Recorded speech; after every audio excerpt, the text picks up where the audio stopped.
Mas então vamos falar da segunda fase. É isso aí que realmente é o motivo pelo qual a gente tá gravando aqui. Dart, Dart. Senhora. Lá em 1984, em agosto de 84, aqui no Brasil, na Heróis em Ação, né, número 2, eis que na capa diz... Os heróis mais fantásticos do século.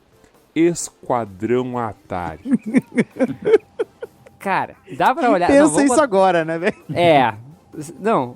Imagina, 84, no auge, né, do videogame ali, né, jogando videogame, enfim. Aí tu vira Esquadrão Atari, tu pensa, pô, é de videogame, né, cara, vou ter que ler isso aqui. E tu te surpreende com a história, né, cara. As primeiras páginas são absolutamente sensacionais, uma diagramação fantástica, incrível do José Luis Garcia Lopes. E dali, cara, não tem como tu não... Pô, cara, página pegar, 3, né? Cara, a Dart dando uma chave tipo no alienígena. Cara. Sensacional. Puta que pariu. Sensacional, cara. Pô. Não, e é legal que já começa, tipo assim, a 100 por hora, né, cara? Um quebra-pau assim, meio... A princípio sem sentido, mas que eles vão contextualizando no meio da luta, né? Cara, é muito legal isso, cara. É muito bom. Então, assim, aqui no Brasil, a editora Abril publicou as 20 edições dessa segunda fase distribuídas entre Heróis em Ação e em Super Amigos. E não foi sequencial, assim, porque foi pulando alguns números, né? De quando sair lá, 2, 3, 4... Tem que fazer render, né, 7. Fabiano? É, exatamente, porque, pô, eram só 20 números, né? Então, foram publicadas em 20 edições aqui no Brasil, entre Heróis em Ação e Super Amigos, né? E ela foi basicamente desenhada, ou assim, na sua maioria desenhada, pelo José Luis Garcia Lopes e escrita pelo Jerry Conway, né? Cabe um adendo aí, cara, assim, claro. Na Heróis em Ação, ela realmente foi... Heróis em Ação era uma salada de revistas, né, cara? Eles davam muitos títulos diferentes na revista, então realmente era intercalado. Todos os títulos, acho que não teve nenhum... Nem Novos Titãs ali, que era o mais frequente, teve em todas as edições, eu acho. Câmera 3000 também, começou no Batman, foi pro Super, né? Sim. Na Super Amigos, eles realmente engrenaram uma sequência, assim. Eu não lembro de ter... O número de páginas foi maior também, permitia isso, né? E aí eles realmente, Esquadrão Atari se tornou, todo mês tinha lá um novo capítulo, né? A equipe criativa é, então, o Jerry Conway, né, basicamente, como roteirista, e o José Luis Garcia Lopes desenhando. Nós tivemos aí o Ross Andrew, que desenha também 2 edições, e o Eduardo Barreto, que também assume, né, a partir da edição 13. Termina a série, né, com o Mike Baron, aliás. Também. Isso, exatamente. O Mike Baron, ele assume o roteiro também até o final depois, né? E teve uma edição que foi desenhada pelo Ed Hennigan, se não me engano foi 16. Exatamente. Que se trata, então, a segunda série de Esquadrão Atari. Vou pedir pro Hel, pode ser, meu amigo? Pode falar pra nós aí do que se trata, o plot Posso da segunda série, com bastante spoiler. Como é típico. Pô, a gente começa a história conhecendo, né, os personagens de situações adversas, né? Tipo, a Dart e o Blackjack são 2 mercenários que estão num planeta lá, planeta das Rocas, se eu não me engano, né? E estão lá lutando uma guerra civil. A gente tem o filho do Martin Champion, agora adulto, né? Quer dizer, ele nem tinha filho na primeira série, né? Adulto. A mãe dele morreu, né? E ele tem poderes, né? Devido à exposição da mãe dele quando estava gestante aos efeitos do multiverso. E ele não convive muito bem com o pai dele. O pai dele meio que culpa ele pela morte da mãe, né? E não sei o quê. Que o pai tá isolado por completo, assim, dos outros. Né? Isso. O pai dele vive isolado num satélite, né? Estudando, né? Mandando sondas, né? Pra viajar pelo multiverso, né? Porque ele detectou uma vez, quando eles estavam numa missão no primeiro Esquadrão Atari, uma grande ameaça que poderia destruir todo, né, o universo. Até o dia que ele acha essa ameaça, né, com uma das sondas. E o pior, essa ameaça captura a sonda e descobre a origem da sonda. Quer dizer, então, além dele descobrir a ameaça tomou ciência da onde ficava o nosso planeta e aí, consequentemente, viria aqui pra destruir, né? Ele tenta, né, convencer todo mundo lá dessa ameaça, mas todo mundo fala, esse cara é louco, esse cara é um filho da puta, maconheiro, vagabundo, fica lá o dia inteiro. Matou a própria esposa, não fez nada de porra nenhuma. E aí ele resolve simplesmente recrutar, né, todo mundo aí que é remanescente, os filhos, né, do pessoal do Esquadrão Atari, roubam uma nave, né, a nave Scanner 1, que eles usavam, inclusive, no primeiro, a aeronave usada pelo grupo predecessor deles, né, e inclusive ele até fala sobre isso, que é uma nave velha, né, tal. Tem um lance meio Millennium Falcon, assim, isso quer dizer agora. De que é uma nave velha, mas que é muito foda ainda, né. E aí ele parte justamente com essa galera pra tentar impedir, né, que o Destruidor, né, que é o nome do vilão, né? Destruidor Negro, destrua tudo. Cara, olha, muito bom o plot, hein? Muito bem. Sem muito spoiler pro pessoal, mas agora a gente vai começar a dar os É spoilers. bonzinho demais, fala logo. Então, o Hel comentou ali alguns personagens. Falou do Martin Champion, que tá de volta, né? O filho dele. Que aliás, do grupo original é o único que tem uma participação efetiva, né? Isso, exatamente. E aí nós temos a Dart e o Blackjack, o Hel falou que eles aparecem logo no início. Mas nós temos alguns outros personagens que vão se juntando aí também, né? O Triplo, mencione mais alguns personagens aí que aparecem, que se juntam a essa trupe, que se metem em muitas confusões. O que acontece? Tem o Ruka, né? Que é um alienzinho. Tem um monte de aliens, assim. Mas uma coisa que eu acho muito legal no Esquadrão Atari, que é diferente do Sr. George Lucas, os personagens não humanos, eles não roubam a cena, por mais legais que eles sejam. Os personagens humanos, eles continuam sendo os principais, né? Tem o Ruka, que é tipo um bichinho de estimação do Esquadrão Atari, né? Que ele fica sempre com o filho do Martin Champion, que é conhecido como Tormenta. Tem o Bebê, que é um bicho azul gigante, forte pra cacete, que é de uma raça alienígena que, quando eles envelhecem, eles se transformam em montanhas de pedra e perdem... As pessoas nem sabem se eles continuam mantendo a consciência. Tem a Morfeia, que é uma outra alien com poderes psíquicos, que um espírito materno muito forte, né? E é meio que um trauma dela, porque mostra a raça dela não é criada no convívio com os pais, né? Eles são tirados. Eles são jogados por uma creche e ela é criada de uma forma totalmente... Não pode nem... É uma coisa muito legal. Tem muitos aspectos, assim, do Esquadrão Atari que o pessoal pode achar massa velho, mas tem coisas, assim, que são faladas rapidamente que são muito legais, né? Tipo, ela não podia pronunciar a palavra eu. Não podia ter uma menção ao ego próprio na cultura dela. Né? Ela fala o tempo todo, este ser pensa, este ser... Ela é criada meio que um Spock, né? Ela é criada pra ser totalmente sem emoções e tal. Só que ela tem como o Daniel falou, acaba desenvolvendo um instinto materno. E o foda é que, tipo, a raça dela é criada para não ter emoções, mas eles são empatas, né? Quer dizer, eles sentem, né? Eles sentem a emoção das pessoas ao redor deles, né, cara? É muito foda. Essas emoções, né? Não sei qual seria o propósito, de repente, eliminar, talvez, né? Dentro da cultura deles. Mas ela é diferente, desde o início, quando mostra a origem dela, que ela é diferente. E ela é jogada pela Atari, como um todo, pra tentar curar o maluco lá do Martin Champion, né? Que tá, o maconheiro lá. Vai lá curar esse filho da puta. Maconheiro com cachimbinho o tempo todo, né? Esse cara. Fumador de preda. E aí, depois vão aparecendo outros, né? Aparece o Paco Rato, né? Exatamente. Eu acho um dos mais a fuder, cara, desses coadjuvantes. Paco Rato é muito legal. O Paco Rato é um ladrão, é um alienígena que é um ladrão, é o tipo o maior ladrão do universo. E o irmão dele é um policial que fica caçando ele. Tipo, que ele é a vergonha da família. Ele é um rato, gente, ó. Quem não tá olhando a imagem, ó, ele é um rato humanoide. Ele tem um aspecto de um rato mesmo. E o legal dele é que ele é covarde pra cacete, como a gente sempre gosta de falar que os ladrões são, né? Só quando tá encurralado, bicho, sai de baixo. Ele vira o Wolverine, né? Ele solta o lado animal dele e arregaça. Tem também o Taz, né, cara? Que era a Taz, depois a gente fica sabendo que era a Taz. Também era muito legal. E tinha uma sacada muito boa, né? Porque ela teve uma ninhada de filhotes e eles dão uma explicação ótima, que os filhotes, lembra? Eles consertavam as coisas, criavam armas, né? Eles desmontavam o equipamento e falavam, puta, esses filhos da puta estragaram o negócio. E remontavam o negócio muito melhor do que ele era antes. E aí, segundo eles, era isso. Quer dizer, a raça dele, quando nascia, eles tinham um dom natural, né, de lidar com tecnologia, né, que iam perdendo isso conforme iam crescendo, né, pra depois ter que reaprender tudo de novo. Era muito legal, assim. Uma coisa legal da Taz, né, é o que o Hel falou aí. No início você acha que é um homem, né? Você não tem nenhuma referência de sexo ali, mas aparentemente você acha que é um homem, né? Mas lá pelas tantas, já perto do final da série, ela dá à luz a uma porrada de mini alienzinhos lá, e aí você fala assim, caralho, uma mulher, É uma coisa meio Kevin do Up, né? O Kevin é mãe? Assim, o Taz é a mãe, o Taz tá com um monte de filhinho depois, né, cara? É que na verdade, assim, aqui no Brasil, pelo menos foi traduzido como baixinho, né? Se referiam a ele como baixinho, né? E na verdade, em inglês, foi ele como Shorty, né? Sim, dizer, e aí Shorty o pode ser qualquer fica... coisa, né? Sim, gênero. Mas em português, como trazer pra baixinho, tinha muito mais essa visão de quem conheceu o Taz foi o Bebê, né? E o Ruka, numa das muitas injeções de linguiça que eles inventaram. Que era, de vez em quando eles inventavam, principalmente na segunda fase, umas injeções de linguiça assim, vamos botar eles num planeta qualquer aí, fazendo alguma merda aí pra passar mais uma edição. E aí, Quando eles não fugiram do nada, né, também. Foi na saída da nave lá do Destruidor Negro, não foi? Foi. Eles acabaram caindo no planeta, né?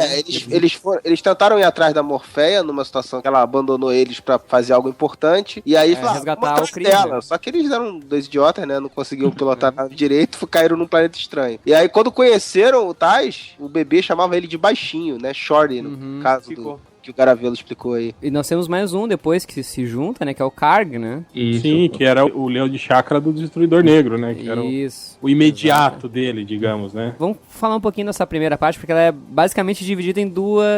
tudo bem, é a mesma linha, né?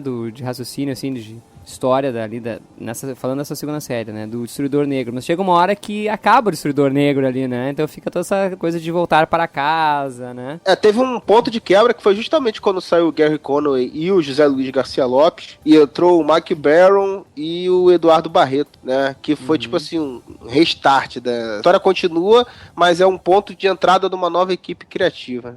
Eu acho até que essa quebra que a gente tem entre eu não sei por que o Conway saiu da série, não sei se alguém de vocês tem aí essa informação, mas me dá até uma impressão de quebra de continuidade, até de ideia, assim, que me tinha a impressão que o Conway tinha uma ideia pré-estabelecida, né, pra concluir isso tudo, né, e que ele saiu sem isso ser concluído e simplesmente o Baron teve que analisar o que ele tinha feito antes e fazer, o que será que a gente pode fazer aqui? E aí continua a partir daí, mas eu sinto isso, principalmente aquele lance de que a bomba, lembra a bomba que ia explodir tudo, ia destruir as realidades, que acontece, mas o universo continua existindo, né? E aí fica uma coisa assim, meio sem explicação no meio da história, né? Isso acho meio estranho. Em princípio teria destruído o universo deles, mas não, né? Depois descobrem que a nova Terra continua existindo, aquela coisa toda, né? Então, realmente, parece que tem uma quebra, parece que o pessoal não sabia muito pra onde seguir depois do... assim, cagando uma regra totalmente, que eu realmente não sei o motivo, eu acho que deve ter acabado realmente o licenciamento e Tem que acabar isso aí em tantas edições. E de repente, talvez por isso, o Conway eu falei, porra, aí você me quebra. Uma das coisas que eu sei por parte do Garcia Lopes é que o Garcia Lopes já estava começando a se envolver com outros projetos da editora, e nessa época que ele fez o Atari Force, ele já atuava, né, nessa área, mas ele estava começando a atuar com mais frequência na parte de licenciamento mesmo, que esse material aqui do Esquadrão Atari, ele apesar de ser publicado pela DC Comics, dele ser lançado com o selo da DC, ele é desenvolvido, na verdade, por um outro segmento dentro da editora, que agora já está bem mais evidente, porque esse segmento agora é lá na Califórnia, mas antes era tudo em Nova York, que é o segmento de licenciamento, né? Que era essas empresas que faziam parceria com a DC e licenciavam seus produtos para gerar tanto arte de licenciamento, que a gente se lembra tanto dos álbuns de figurinha da DC, né? Com o desenho do Garcia Lopes, camiseta e um monte de brinquedo, cartela de brinquedo. E o Esquadrão Atari era uma dessas artes de licenciamento. Então o Garcia Lopes começou a trabalhar com outras coisas também da editora e ele saiu um pouco desse setor de licenciamento porque ele já tinha feito um bocado de coisas, né? Já tinha feito um monte, como eu exemplifiquei aqui as estampas e no caso o Esquadrão Atari. Aí eu não sei se o Gary Conway também, que já era oriundo da Marvel, né? Acabou trabalhando na DC e uma das coisas que ele trabalhou na DC foi isso aqui. Ele esteve envolvido na criação do Nuclear também, não foi, o Garavelo? Sim, sim. Então, quer dizer, o Gary Conway também trabalhava com o segmento de quadrinhos exclusivamente da DC. Então, de repente, foi isso. Chamaram ele pra cuidar de um outro título e ele saiu, deixou um monte de ponta solta, e aí? Como é que vai ser, né? Se não tinha uma linha editorial melhor explicada, né? Acabou se perdendo aí, né? Bom, eu não sei, eu gosto muito dessa primeira parte do Esquadrão Atari, eu acho que ela é muito boa. A segunda é que fica mais... com açúcar, como eu falei, a segunda, assim, a impressão que eu tive da segunda é que era tipo injeção de linguiça, assim. Os caras deram uma empurrada com a barriga, mas não tinha mais o que contar, né? Tentaram criar um segundo vilão pra série, que era o chefe de segurança lá, careca, bigodudo lá. Isso. O Hunter. Isso, e aí ficou rodando em torno daquilo, né? Tipo, deles voltando e serem acusados pelo Estado de terem roubado, não sei o quê. Uma coisa mais... era uma basicamente perseguição, né? Perseguição que policial. Já tinha da primeira fase, né? Mas aí foi o que restou, né? Mas o foco da primeira ainda é derrotar esse grande vilão que pode afetar toda... Era uma ameaça, assim, né? Sem precedente, quer dizer, algo que botava em risco o universo todo. Já o plot da segunda parte eu acho, assim, muito bobinho, né? Uma coisa assim, sem muita importância. importância, né? Quer dizer, se eles chegassem no planeta e falassem, Ó, galera, a gente acabou de salvar o universo, né? Acabamos de matar o destruidor lá. Tá tudo registrado aí na nave. Pô, todo mundo falou, viva! Na verdade, se você não quiser um final feliz, você pode, inclusive, ignorar a segunda fase, né? Na hora que a gente fala assim, agora acabou, explodiu a bomba, foi tudo pro cacete. Na sua cronologia pessoal, pode valer só a primeira fase. Exatamente. Se você não quiser ler as outras, por você, acabou ali. Mas agora, é um meio cruel, né? Acabar com a destruição de todo o universo. Agora eu vou falar a verdade. Uma coisa que eu acho que até se perdeu, né? Mas o que me cativou muito no Esquadrão Atari, primeiro que eu vou falar pra você, aquela capa de Heróis em Ação é a minha segunda capa predileta de todos os tempos. Só perde pra aquela capa do Bernie Wrightson do Heróis da TV com o Deathlock. Primeiro do Atari, Heróis em Ação 2. Exato. E vou dizer uma coisa, o fundo preto é muito melhor do que a capa original de fundo azul, cara. Ficou muito melhor, assim. Apesar de matar um pedaço do desenho lá no fundo. Mas ficou... o fundo, o Garcia Lopes fez o Destruidor todo com a Shura, né, cara? Mas é muito foda aquela capa. E segundo, quando eu comecei a ler aquela história, cara, quer dizer, você jogado no meio da história, assim, né? Você já começa a ler, assim, tá acontecendo um quebra-pau, os caras falando de alguma coisa. Eu falei, porra, será que isso aqui continua de alguma outra edição que eu não li, né? Não, mas é o 2, eu tenho a 1, né? Será que isso aqui veio de outro gibi? Olhei, não tinha referência nenhuma, e falou, caralho, né? Que negócio legal, louco. Exatamente isso, né? E aí você vai lendo. A história é foda, né, cara? Ele falou, joga logo na ação, com personagens carismáticos pra cacete, né? E tem o cara querendo festejar, bebida, o cara pegando a mulher, tem tudo que tu... tem sexo, né, cara? Ceninhas de nudez, assim, meio escamoteado, né? Porra, isso aí saiu aqui, o que? Em 84? Agosto de 84, com certeza, cara. Então, cara, e aí o que eu falo, que é uma coisa que a gente não vê muito hoje, era isso, cara. São essas pistas jogadas pra você, né? Ir interpretando e ir montando na sua imaginação o que aconteceu antes daquilo, né? Você vai, por exemplo, você vai vendo o diálogo do Blackjack com a Dart, né? Eles falando sobre o que aconteceu no planeta, ela falando sobre os pais dela, né? Depois você vê o Martin Champion fazendo isso, né? O filho dele falando isso também, né?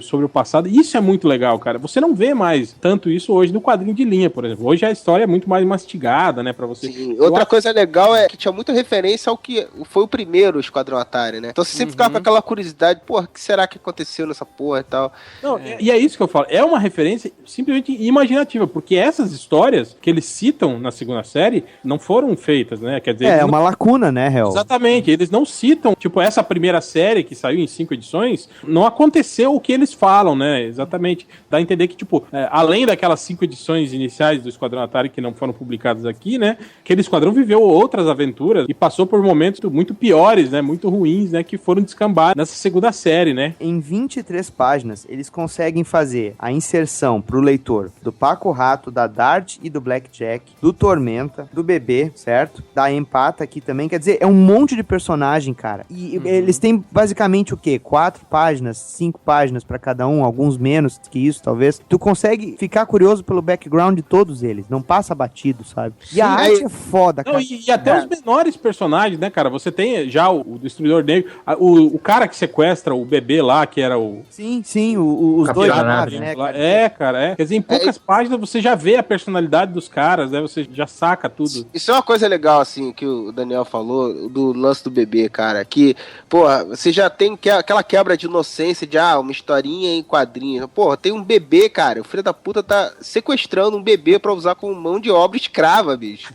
Ou seja, não tem nada de inocente, assim, por mais que não tem cara, apelação, mas não tem aquela inocência. Não tem nada de inocência mesmo, que na última página, velho, o Blackjack pega a Dart e dá um crau. Dá um crau, velho. Ela chega pra ele dizer, eu quero Dart. E aí, a comparação que vocês possam fazer com o Darth Vader e o Destruidor Negro, cara, na primeira página da primeira revista, ele pega o cara que falhou com ele e joga num rio de ácido que corrói o cara todo, fica o esqueleto do cara. Cara, eu me lembro que quando eu comprei a Heróis em Ação, tá? Bom, eu já falei aqui N vezes, né, cara, que é uma das minhas revistas preferidas, assim, de orgulho da prateleira, tem elas aqui. Mas, cara, quando eu comprei, eu tava colecionando o álbum de figurinhas do Retorno de Jedi, cara. E aí, porra, já tinha visto o Star Wars na TV, né, que era a Guerra nas Estrelas, certo? Seus tracks, seus Jedizinhos que ficam achando que tem que ser esse nome. Não, pra mim é Guerra nas Estrelas. Na minha cronologia pessoal, é Guerra nas Estrelas, certo? Cara, quando tu olha um vilão desses, cara, que era colorido se tu comparar com o Darth Vader, que tinha o capacete vermelho, mas o design é muito mais foda, cara. O visual dele é foda demais. Não, aliás, isso acho que dá um comentário à parte, né? todos os visuais, né, cara? Todos. Uhum. O Garcia Lopes é mestre, né, cara? Até naqueles personagens que ficam lá no fundo, assim, cara, você olha e são muito legais, assim, né, cara? Eu lembro que eu ficava desenhando, eu ficava copiando o uniforme. Dupla deles brigando no bar, cara. Porra, deve ter uns 20 personagens aqui, cara. O design dos aliens é muito variado, né, cara? Ele não fica preso numa formulazinha também. É muito maneiro.